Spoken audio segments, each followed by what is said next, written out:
What if feeling young again wasn't about luck or good genes, but just a few simple changes? Most people over 60 believe aging has to mean slowing down, but the truth is, 5 small daily habits can reignite your energy, balance, and even your mood. And one of them is probably the opposite of what your doctor told you. Stay with me. Number 2 could be the game changer you've been missing. Dr. Shigeaki Hinohara, the Japanese physician who lived until 105, once said that life doesn't end when we grow old. It ends when we stop being curious, when we stop moving, when we forget how much our body wants to live. He believed in standing up while writing, in taking the stairs even at 100, in walking as a way of thinking, and he reminded the world that age was never the problem. Stagnation was. In places like Okinawa and the villages of Sardinia, where people live well into their 90s and beyond, you won't hear them speak of anti-aging routines or miracle supplements. You'll see them tending to the garden, walking to visit a neighbor, preparing beans and greens with their hands. You'll see them in motion, not just physically, but emotionally. They belong to something. They still have rituals. They still have reason. Dan Buettner, the researcher behind the Blue Zones, calls this purposeful living. Not the dramatic kind, but the everyday kind. The kind that starts with waking up and knowing you'll make your own tea. The kind that comes from chopping vegetables or folding clothes while standing tall. The kind that, little by little, keeps the legs strong, the heart engaged, and the mind awake. And yet, for many, the years have brought silence, not just in the home, but in the body. Legs that feel heavier, joints that no longer bend with ease, thoughts that used to arrive quickly now float like fog. It's not vanity, it's fear. Fear of depending on others, fear of not being able to go to the bathroom alone, fear of the cane, the wheelchair, the bed that keeps you there. But here's the truth whispered in stories from the East and confirmed by science in the West. Some of that weakness isn't age. Some of that fog isn't memory loss. Some of that stiffness isn't inevitable. Much of it is disuse. Much of it is deficiency. And much of it can be restored, gently, gradually, and without needing to become someone you're not. Today we'll explore 5 simple habits, daily gestures that might seem small but carry the weight of decades of wisdom and modern evidence. These are not promises of youth. These are bridges to vitality, to that version of yourself who still wants to walk freely, to carry a pot of soup, to remember the name of a flower. 5 habits that can make you feel young again, not in years but in strength, not in appearance but in essence. And maybe after all these years of struggle, the return begins with just one. There's a moment many older adults know too well. The moment when you stand up and feel like your legs don't fully belong to you, as if they've lost their confidence, as if they hesitate before every step. It may start slowly, a slight unsteadiness, a little drag in the right foot, a preference for the handrail.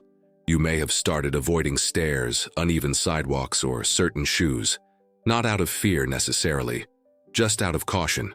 But over time, caution becomes habit, and the body, ever so obedient, starts forgetting what it once knew. We're taught to believe this is normal, that losing leg strength, speed, and balance is simply part of growing old. But what if that quiet decline isn't caused by time but by absence? Absence of movement, absence of small everyday challenges, absence of the one thing our body was designed for, use. After 60, especially after 70, the legs don't just weaken because of age. They weaken because they're no longer called upon, and muscles, like memories, fade when ignored. Dr. Shigeaki Hinohara never stopped moving. Even past 100, he would insist on walking from room to room in his hospital, standing while speaking, even taking stairs 2 at a time in his younger senior years.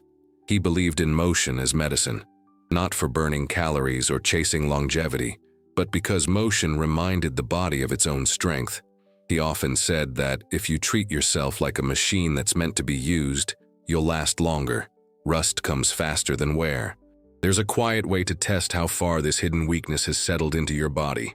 It doesn't require equipment, just you and the floor. Try standing on one foot, barefoot, near a wall for safety. 10 seconds. It sounds easy, but for many, it reveals how quickly we've lost the connection between brain and leg. between muscle and message. If you wobble, it's not failure. It's a sign, a whisper that there's still time to rebuild. And you can, not with weights or gyms, but with something older, something simpler. In Okinawa, elders often begin their mornings barefoot before the slippers come on.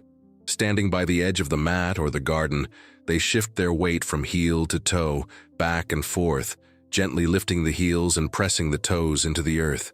This small ritual, not exercise but rhythm, stimulates the feet, activates circulation, and teaches balance without words.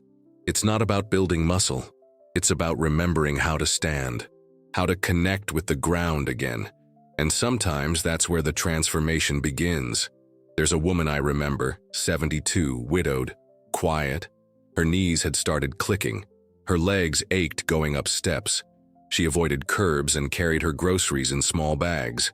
But one day she began standing by the wall every morning, gently lowering herself into a short squat.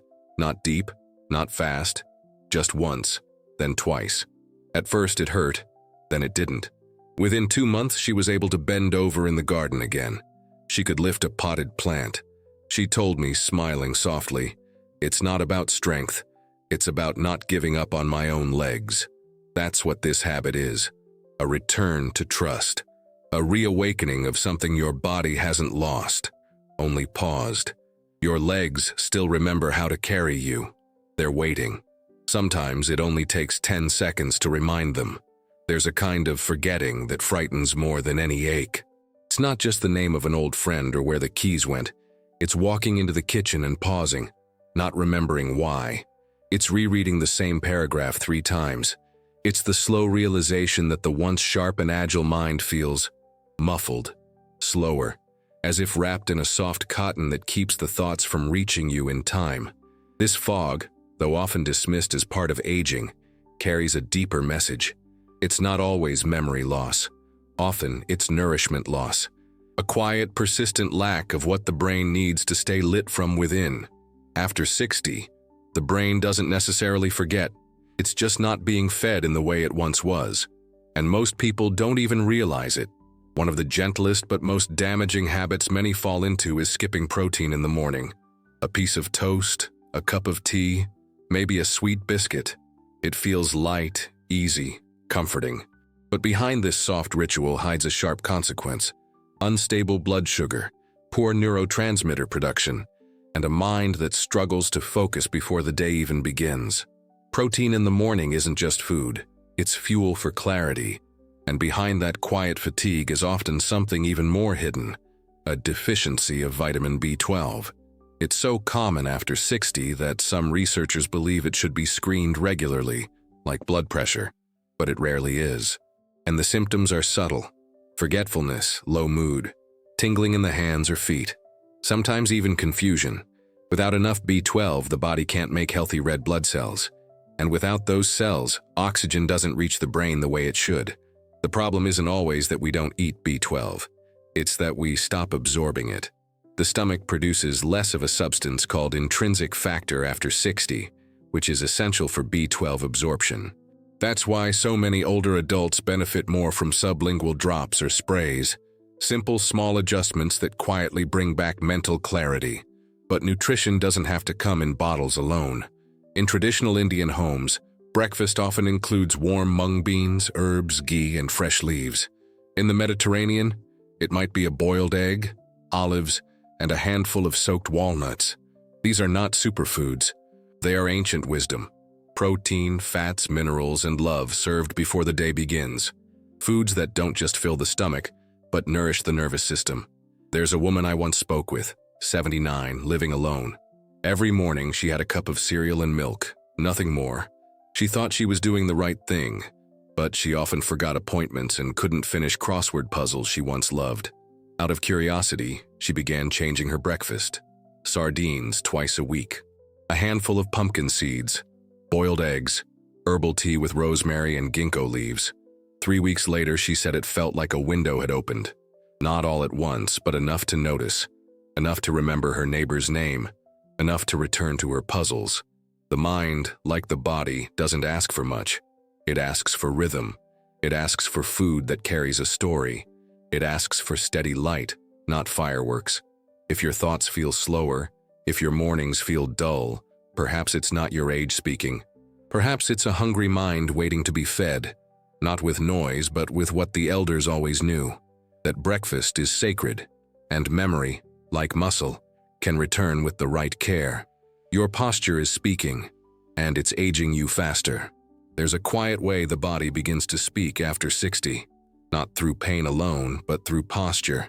Shoulders rounding forward, neck straining to see what's ahead.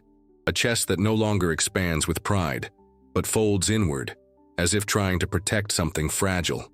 You don't notice it at first. It's subtle, a change in how you sit, a shift in how you rise. But over time, the body tells a story, not of weakness, but of retreat. For many, the day after retirement becomes the day they begin to fold. Softer chairs replace the upright ones. Time once spent walking is now spent seated, even if just for rest. But as the hours in that chair grow longer, so does the curve in the back. The lungs have less space to breathe, the heart beats with a little more effort, and the brain receives just a little less oxygen. Fatigue follows, sadness lingers, all from the posture we no longer notice. There is a principle used in rehabilitation centers across the world: head over heart, heart over hips. It may sound like a saying, but it's a map. When your head is aligned above your chest, and your chest above your hips, balance improves. Digestion improves. Even emotional resilience returns.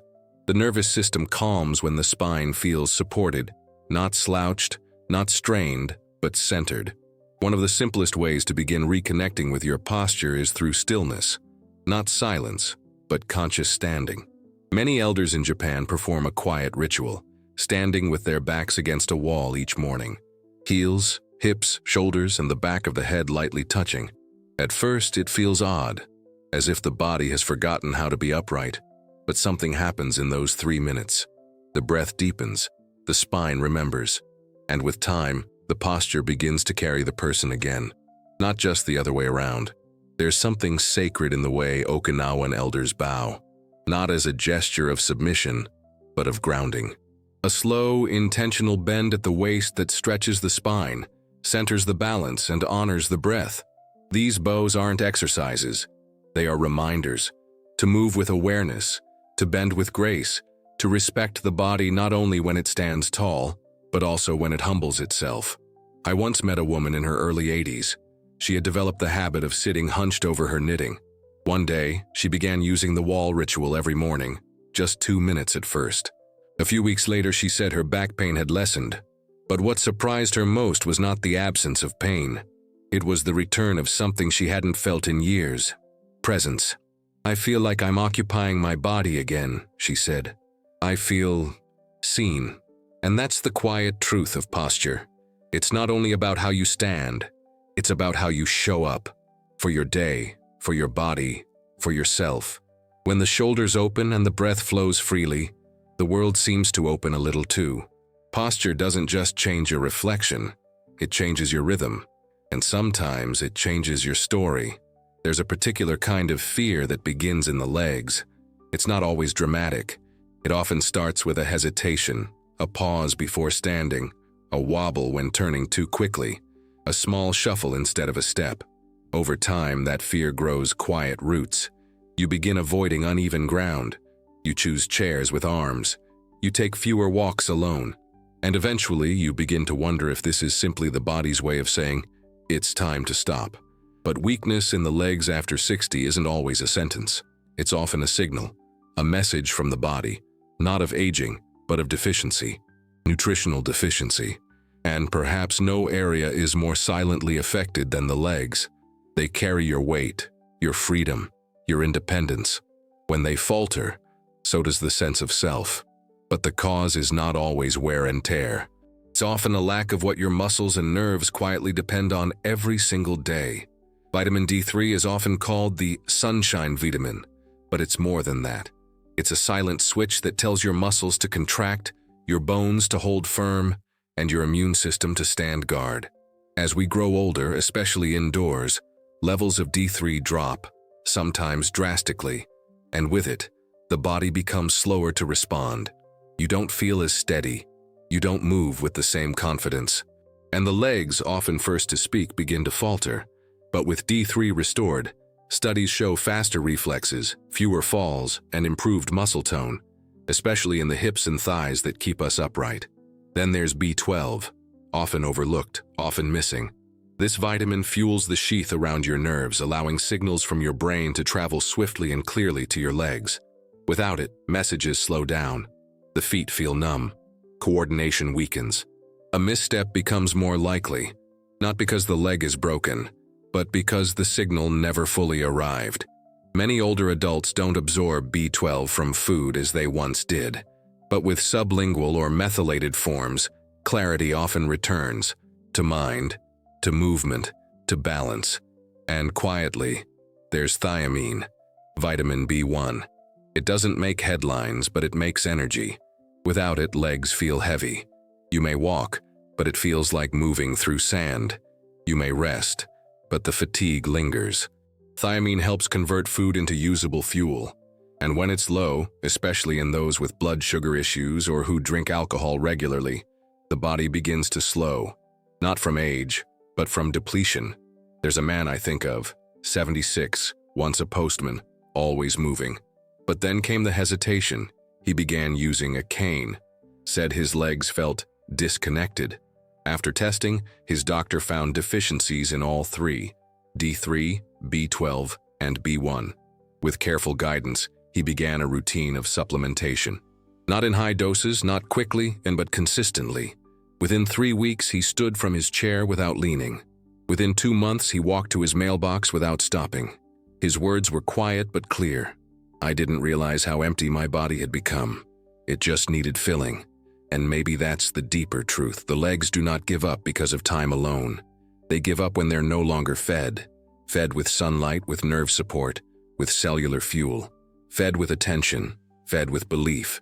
And sometimes the return of strength is not dramatic. It's as simple as standing without fear. As simple as one step that feels fully your own. Sometimes what ages us most is not pain or memory loss, but the silence that grows around us. After 60, many begin to feel invisible, no longer needed, no longer seen. But staying young has little to do with youth. It has to do with being part of something.